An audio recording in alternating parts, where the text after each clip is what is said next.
The Broadway Cinema opened on the 29th of April 1935. It opened as Prestwick's luxury super cinema and also one of the finest cinemas in Ayrshire. It was a golden age pillar of the community right through to the 1960s. Famous film stars visited, such as Vivian Blaine and also Bob Hope. We had Lauder visit for a charity event during World War II. It was incredibly successful all the way through to the 1960s. Unfortunately, at this time, of course, cinema started to struggle with the introduction of television. So the last film ended up showing in the Broadway on the 20th of November 1976, which was One Flew Over the Cuckoo's Nest. The building has been empty ever since for the last 20 years, and then the introduction of Friends of the Broadway Prestwick, of course, has happened this year. Several different iterations of the project have come and gone since, but what has stayed throughout has been the overwhelming positive energy by the community for the project to succeed and for the Broadway to reopen. After the pandemic in 2021, a project relaunch was required.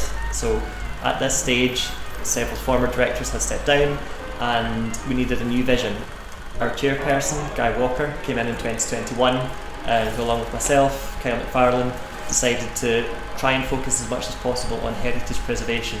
In May, we became official partners with the UK's leading architects in heritage cinema and theatre restoration.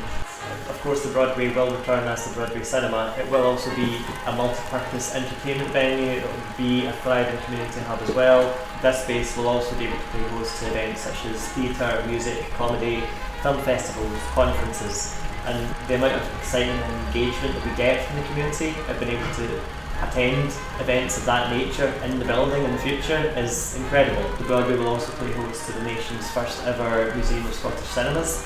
The whole premise of the museum is to preserve not just memories of the Broadway, but memories of golden age cinema throughout the country. There's incredible support for bringing that heritage back in a space that people can remember that, where older generations can reminisce and younger generations can learn about cinema going of the past. We have a real opportunity to be able to teach our younger generations how cinemas operated back then and how to operate these machines and preserve those different types of film formats in the future as well.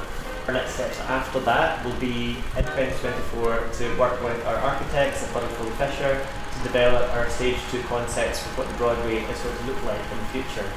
As well as that, of course, being derelict for so long, the building has deteriorated in certain areas. So our priority will be ensuring that the building is wind and watertight and removing any areas of rot or decay. It's a very long project, but it will be worth it in the end. And yeah, personally, I'm just so passionate about the project. My grandparents, for example, grew up dating in the Broadway. My gran had our school prize givings in the Broadway stage in the 1950s. It's a fantastic thing to be part of, and to be able to give something back to the community, it feels just absolutely lovely. It's amazing how emotionally connected you can feel to an old building. I can't wait for it to come to fruition and to be able to open the doors and allow our members in for the first time. It will be really special.